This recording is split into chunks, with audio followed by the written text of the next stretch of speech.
ரசூலுல்லாஹ் அடையாளம் காட்டப்பட்ட எந்த ஊரில் யுத்தம் நடக்கவில்லை சொல்லுங்கள். யகூதிகளோடு நீங்கள் யுத்தம் செய்யாமல் மறுமை நாள் வராது, மஸ்ஜிதுல் அக்ஸாவை கைப்பற்றும் வரைக்கும் என்றார்கள் ரசூலுல்லாஹ். இன்றைக்கு அதுக்கான யுத்தம் ஆரம்பிக்கப்பட்டு விட்டதா? அது நடந்து கொண்டிருக்கிறதா? எங்கள் கையிலே அக்ஸா வந்து அந்த அக்ஸா எங்கள் கையிலே இருக்கும் வரைக்கும் இருக்கிற நேரத்தில் தான் மறுமை நாள் வரும். அப்படி என்றால் அல்லாஹ்வுடைய நல்லடியார்களே, ரசூலுல்லாஹ் சொன்ன துருக்கியிலே அங்கே யுத்தம் ஆரம்பிக்கப்படுகிறது, ஷாம்லே அங்கே யுத்தம் ஆரம்பிக்கப்படுகிறது என்றால் உடைய கடைசி எப்படி அமையும் தெரியுமா?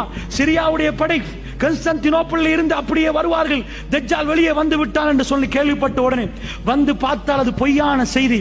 அவர்கள் தன்னுடைய குடும்பத்தோடு இருக்கிற நேரம் திடீரென்று ஒரு தகவல் வரும், நிஜமாக தஜ்ஜால் வெளிவந்து விட்டான் குராசான் பகுதியிலே. அதாவது ஈராக் போன்ற பிரதேசத்தில் இருந்து அவன் வெளியே வருவான். வெளியே வருகிற நேரம் யகூதிகள் எல்லோரும் கிங் ஆஃப் பீஸ் அவர்களும் எதிர்பார்த்து கொண்டிருக்கிறார்கள். அவர்கள் எல்லோரும் ஒன்று சேர்ந்து விடுவார்கள் தஜ்ஜாலுடைய பின்னணியிலே. அந்த நேரத்திலே தான் இமாம் மஹ்தி அலைஹிஸ்ஸலாத்து வஸ்ஸலாம் இருப்பது ஷாமிலே, சிரியாவிலே, திமிஷ்கிலே, பசராவிலே, பசராவுடைய கிழக்கு பகுதியிலே, டமஸ்கஸுடைய கிழக்கு பகுதியிலே வெள்ளை மினாராவில் சுபஹ் தொழுகைக்காக வேண்டி ஆயத்தப்படுகிற நேரம். அந்த நேரத்தில் ஈசா இப்னு மரியமுடைய மகன் ஈசா அலைஹிஸ்ஸலாத்து வஸ்ஸலாம் வானவருடைய ரெக்கையிலே அப்படி இந்த பூமிக்கு இறக்கப்படுவார்.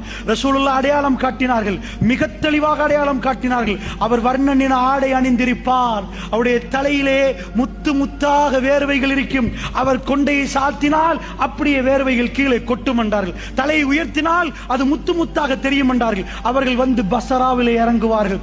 இதுவும் ஷாம், அல்லாஹ்வுடைய நல்லடியார்களே, ஷாமிலே இறங்குவார்கள்.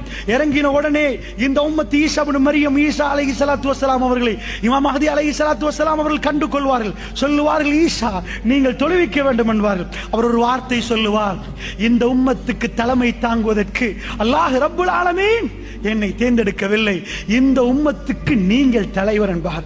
நீங்கள் தலைவர், நீங்கள் தான் தொழுவிக்க வேண்டும் என்பார். இமாம் மஹ்தி ஒரு நபி அல்ல, இமாம் மஹ்தி ஒரு நபி அல்ல. தெளிவாக புரிந்து கொள்ளுங்கள், அதிகமானவர்கள் பிழையாக புரிந்திருக்க. அவர் ஒரு ஜனாதிபதி, அவர் ஒரு ஜனாதிபதி, நேர்வழி காட்டப்பட்ட ஒரு ஹலீஃபா.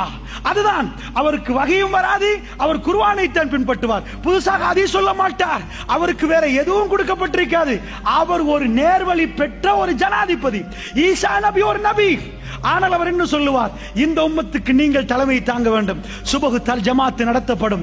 அதற்கு பிறகு ஈசா நபி யுத்தத்துக்கு தலைமை தாங்குவார், யுத்தத்துக்கு தலைமை தாங்குவார். அல்லாஹ்வுடைய நல்லடியார்களே, அந்த நேரத்தில் தஜ்ஜால் பதறுவான்.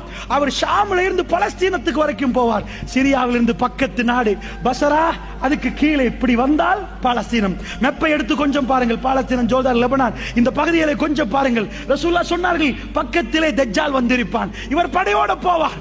போனால் உப்பு கரைவது போன்று, தண்ணீரிலே உப்பு கரைவது போன்று தஜ்ஜால் ஈசா இப்னு மரியத்தை கண்டால் கரைந்து விடுவார். பாபு லூத், பலஸ்தீனத்துடைய பாபு லூத் என்று சொல்லக்கூடிய இடத்திலே தஜ்ஜாலை அவர்கள் கொல்லுவார்கள் என்றார்கள் ரசூல் ஸல்லல்லாஹு அலைஹி வஸல்லம். இது கங்கால் மறுமையுடைய நிகழ்வுகளை ரசூலுல்லாஹ் விவரித்தார்.